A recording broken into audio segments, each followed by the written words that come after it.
Bonjour à tous, je m'appelle Salim Essafi, je suis superviseur des agents de gardiennage au sein du CHU Saint-Pierre.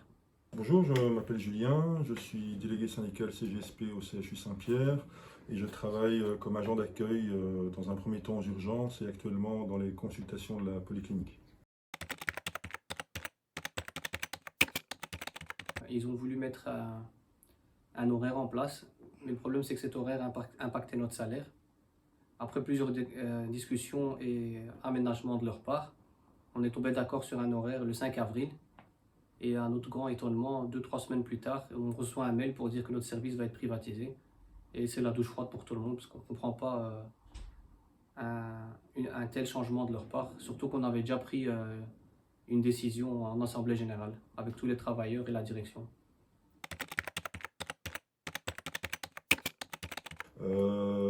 Donc on sait que dans les directions des hôpitaux publics, en général, les conseils d'administration sont très politisés.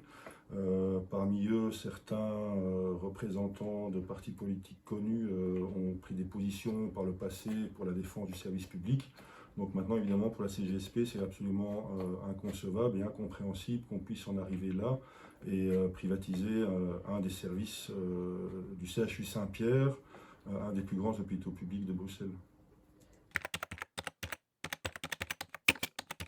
Ben, je pense que bon, les agents, comme l'a expliqué Salim aussi, ont défendu leur tartine ces dernières années contre des changements d'horaire qui impactaient lourdement leur salaire. Honnêtement, moi personnellement, j'ai l'impression qu'ils veulent se débarrasser du problème tout bonnement et ils veulent externaliser, donc privatiser simplement le service pour ne plus avoir de problème, je pense, au niveau des revendications des travailleurs. Exactement, donc pendant le Covid, on nous a demandé d'être présents. On, on a mis nos familles de côté pour faire des prestations. Il y avait beaucoup de malades, mais on venait faire des heures supplémentaires et tout ce qui en découle. On était fatigués et maintenant on nous remercie comme ça. Sans oublier aussi la période des attentats en 2016. On était présents, on a fait beaucoup d'heures supplémentaires. Certains agents ont travaillé 2 chiffres de suite et voilà. Quand on nous demande d'être présent, on est toujours là pour aider l'hôpital et aujourd'hui c'est comme ça qu'on nous remercie et c'est vraiment injuste quoi. Bon, ben, je pense d'abord aux travailleurs du service eux-mêmes pour qui ça aura un gros impact au niveau de la carrière, au niveau des acquis qu'ils peuvent avoir dans le service public et avec un contrat Saint-Pierre. Je pense à l'accès aux soins, je pense au remboursement des frais de transport, etc. Pour la qualité du service, il est évident que nous sommes un hôpital qui géographiquement draine une population très particulière, qui génère énormément d'agressivité, de violence, d'agression sur le personnel. Donc on a beaucoup de patients sous l'influence de l'alcool, de drogue, etc. Les interventions de la sécurité sont régulières. Je viens encore parler aux urgences avec des infirmiers qui me disaient qu'une infirmière s'était fait traîner par les cheveux il y a un mois de ça. Beaucoup d'agents ont été blessés en intervention. Donc il est évident que si un service privé se charge de la sécurité de l'hôpital, il y aura des règles d'intervention beaucoup plus strictes et la sécurité du personnel en sera considérablement affaiblie et mise en danger.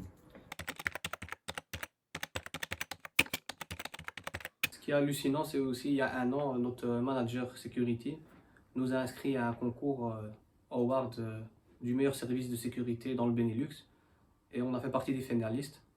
Donc aujourd'hui, l'hôpital veut se séparer d'une équipe finaliste des awards de la meilleure sécurité du Benelux, quoi. Et on ne comprend pas en fait. Donc nous nous opposons fermement à cette décision de privatisation du service de gardiennage. Nous appelons les travailleurs à venir soutenir les travailleurs du gardiennage lundi à 9h, entre 9h et 11h devant les locaux de la direction ici à Saint-Pierre. Nous appelons d'ailleurs tous les camarades d'autres hôpitaux à se joindre au mouvement parce que nous pensons vraiment que c'est la porte ouverte à d'autres privatisations au sein du secteur public. Ce qui ne peut pas être acceptable. Le secteur public doit rester un secteur public à vocation publique pour le public et le privé n'a rien à faire ici. On a rencontré la direction générale pour vraiment être sûr que c'était leur décision et qu'ils n'allaient pas faire marche arrière. On a essayé de dialoguer avec eux, mais ils sont décidés à ne pas faire marche arrière. Donc maintenant, nous allons mettre en place pour faire des actions et aller jusqu'à la grève s'il le faut pour défendre nos droits et nos valeurs. Et voilà. Juste une petite remarque, notre institution se targue d'avoir une série de valeurs, hein, je les lis ici: solidarité, respect, engagement, qualité, innovation. Il est évident que dans sa décision unilatérale, l'autorité a fait preuve d'un très grand manque de respect vis-à-vis des travailleurs du gardiennage. Moi j'en appelle aujourd'hui à la solidarité des travailleurs de Saint-Pierre et de l'ensemble du personnel pour soutenir nos collègues du gardiennage. Et je tiens à signaler à la direction que l'on perdra forcément en qualité au niveau de la sécurité pour l'ensemble du personnel de notre hôpital.